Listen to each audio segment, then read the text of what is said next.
Ya baik, pemirsa, kalau bicara lapor damkar saja, seolah jadi solusi bagi persoalan warga. Kalau kita lihat tadi juga lapor damkar, nah dari masalah cinta hingga pidana, warga pilih damkar yang dianggap lebih tanggap dan kasih solusi lebih cepat ketimbang lapor ke polisi. Kenapa ya? Kita lihat liputannya.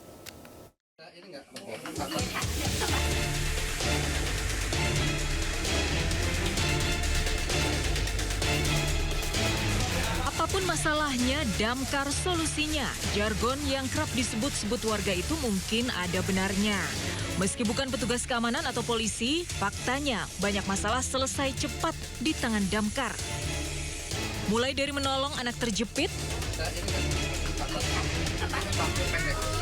evakuasi lansia sakit,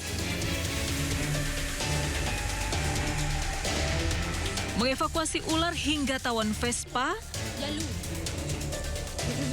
bahkan jadi tempat curhat warga yang terbelit masalah cinta dan pidana. Juni lalu, seorang ibu di Bekasi, Jawa Barat memilih lapor damkar setelah mendapat kekerasan dari suaminya. Sang ibu frustasi lantaran laporannya di Polres tidak ditanggapi selama berminggu-minggu.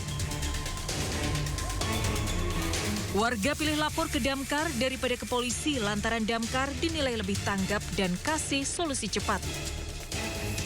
Hal itu diakui Wakapolri Komjen Pol Dedi Prasetyo saat bicara di DPR. Optimalisasi pelayanan publik berbasis digital adalah 110. Ya, saat ini masyarakat lebih mudah melaporkan segala sesuatu ke damkar karena damkar quick response cepat. Dan dengan perubahan optimalisasi 110, harapan kami setiap pengaduan masyarakat bisa direspon di bawah 10 menit. Dalam paparannya, Wakapolri juga belak-belakan soal kinerja jajarannya. Hasil penilaian Polri soal tingkat pelayanan publik dan penegakan hukum dari 4.340 Kapolsek, 67%-nya tidak memenuhi standar kinerja. Sementara dari 440 Kapolres, 36 diantaranya punya performa kurang. Kinerja di bawah standar juga terjadi di tingkat Direskrimum. Dari 47 Direskrimum, ada 15 di bawah performa. Kinerja kepolisian yang masih di bawah standar tentu tak bisa dibiarkan. Polri harus berbenah sesuai tugasnya menegakkan hukum, memberikan perlindungan dan juga rasa aman kepada masyarakat. Karena kalau damkar terus-terusan jadi solusi, lalu apa gunanya para polisi? Tim Liputan iNews melaporkan. Dan kita ke informasi berikutnya, pemirsa. Setiap dini hari, area parkiran dan taman stasiun Cikarang berubah jadi penginapan darurat bagi para pejuang rupiah. Mereka bukan tunawisma, melainkan pekerja keras yang terpaksa bermalam karena keterbatasan transportasi.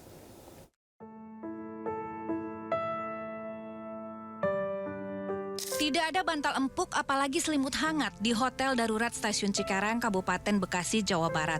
Seluruh tamunya bebas tidur di dalam stasiun hingga ke sekitar taman. Pemandangan penumpang KRL yang menginap di Stasiun Cikarang ini karena mereka tak ingin tertinggal keberangkatan kereta pertama atau terlewat keberangkatan KRL terakhir. Fenomena ini bahkan mendapat perhatian dari Menteri Perhubungan.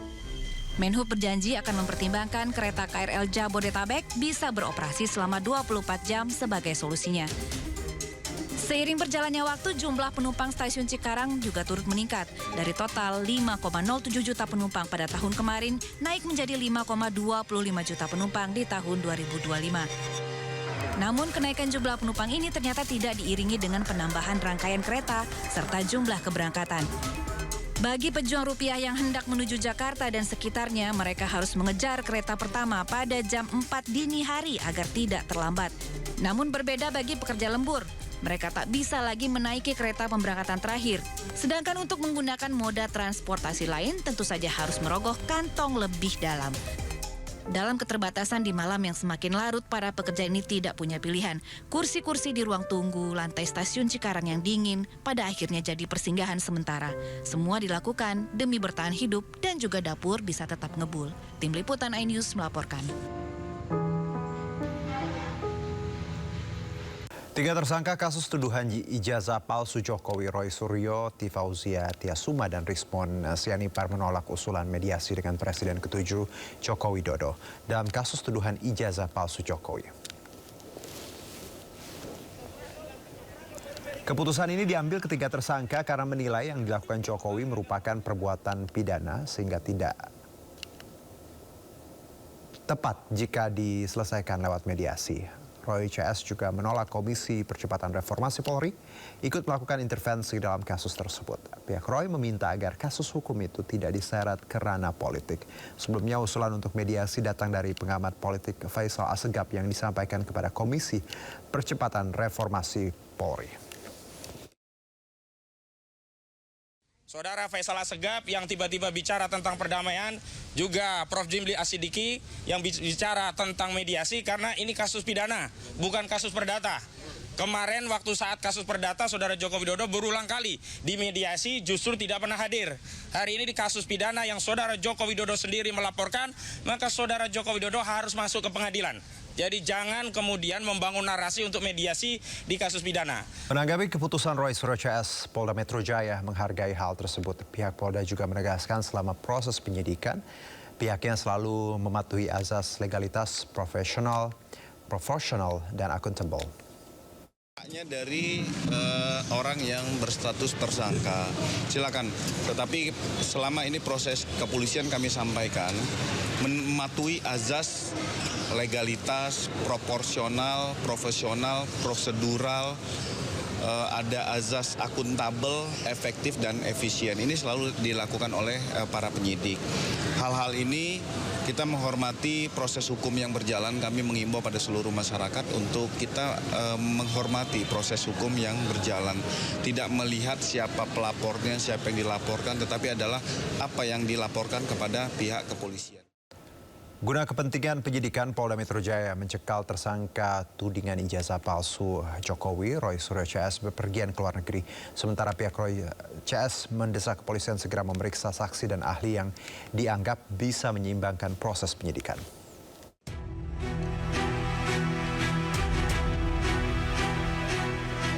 Polda Metro Jaya melakukan pencekalan berpergian ke luar negeri terhadap seluruh tersangka kasus tudingan ijazah palsu Joko Widodo termasuk Roy Suryo. Roy Suryo CS juga dikenakan wajib lapor karena diharuskan memenuhi proses penyidikan kasus ini.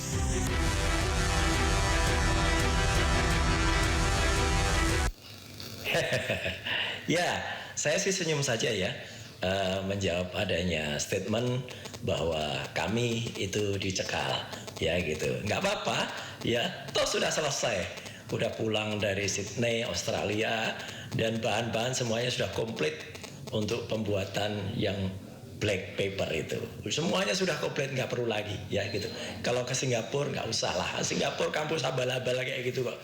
Hanya kampus ke-46 dari 55 di Singapura dan itu kampus swasta. Bersama kuasa hukumnya, Roy Suryo CS mendesak Polda Metro Jaya melakukan gelar perkara khusus yang belum ditindaklanjuti. Kedatangan Roy Suryo di Polda Metro Jaya sekaligus mengajukan surat permohonan pemeriksaan saksi dan ahli yang dianggap dapat menyeimbangkan proses penyidikan. Kami sudah mengirim gelar perkara khusus di bagian Wasidik di Polda Metro Jaya 21 Juli yang lalu. Namun sampai hari ini tidak pernah ditindaklanjuti dan kemarin dari penyidik kami disonding untuk menindaklanjuti dan hari ini kami juga akan kembali mengirimkan permohonan gelar perkara khusus yang hari ini kami serahkan kembali ke Biro Wasidik. Jadi kami lihat ahli-ahli yang mereka lakukan itu satu ya tidak pernah berkualifikasi seperti itu, hanya bisa membaca undang-undang, bukan pembuat undang-undang, jadi nggak bisa dong menafsirkan undang-undang. Saya kebetulan yang membuat juga, tapi karena saya dalam hal ini yang diajukan statusnya menjadi tersangka, maka saya nggak bisa. Tapi yang di atas saya inilah orang yang bersama-sama saya dulu. Sebelumnya Polda Metro Jaya telah menetapkan 8 tersangka dalam kasus tudingan ijazah palsu Presiden ke-7 RI Joko Widodo. Ke-8 tersangka dibagi dalam 2 klaster dan dijerat dengan pasal Undang-Undang ITE. Dari Jakarta, tim Liputan iNews melaporkan. Dianggap melakukan pelecehan simbol negara dengan mencoret-coret bendera merah putih, 2 pemuda ditangkap di Jemberana, Bali. Saat diinterogasi, kedua pelaku mengakui aksi vandalismenya sebagai ekspresi kekecewaan dengan pengesahan RUU KUHP.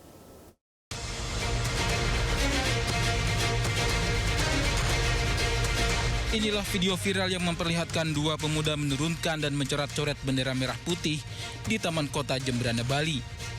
Keduanya melakukan tindak pidana pelecehan simbol negara. Kedua tersangka juga melakukan vandalisme di sejumlah tempat di Jemberana. Berdasarkan video viral, polisi akhirnya menangkap kedua pelaku.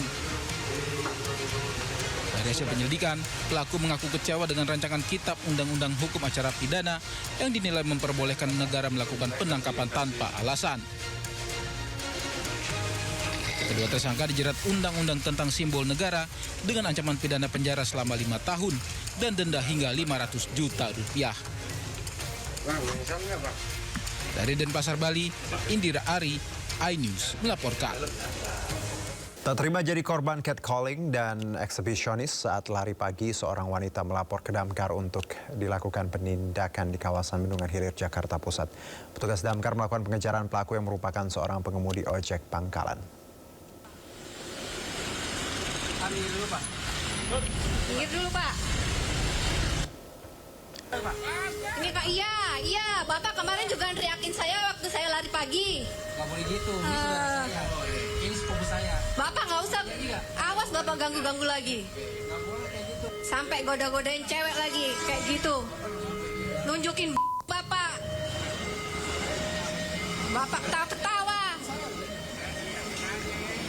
Ya, pemirsa, seorang pengemudi ojek pangkalan ini dikejar petugas Damkar usai dilaporkan seorang wanita karena melakukan aksi catcalling dan eksibisionis di kawasan Bendungan Hilir, Jakarta Pusat. Kemarahan korban tak terbendung karena ia mengaku sudah berulang kali merasa terancam di mana pelaku kerap melakukan aksi eksibisionis. Petugas Damkar lalu menegur pelaku untuk tidak lagi melakukan perbuatannya.